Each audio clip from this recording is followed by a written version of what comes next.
ZANU-PF's moves have been seen by analysts as a tactical maneuver from the shadows and transition from a behind the scenes as ZANU-PF and Mnangagwa Financiers plan to arrest generals. Zarapina mashu kubdanyo kwa panguwa inoi nichukura zvikananda zvinzi warning to the ZDF.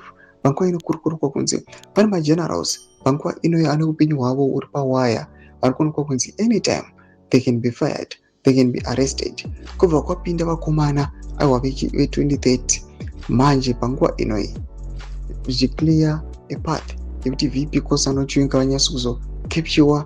I have once and for all not subscribe or like out on the bell icon.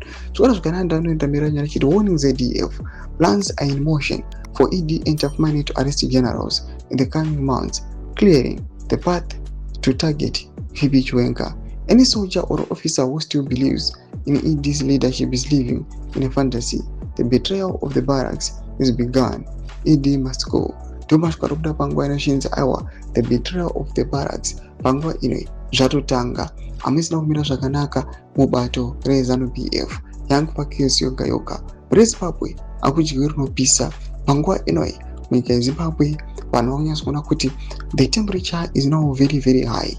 Panguva inoi kunyatsoonekwa kunzi hapasina munhu ari safe.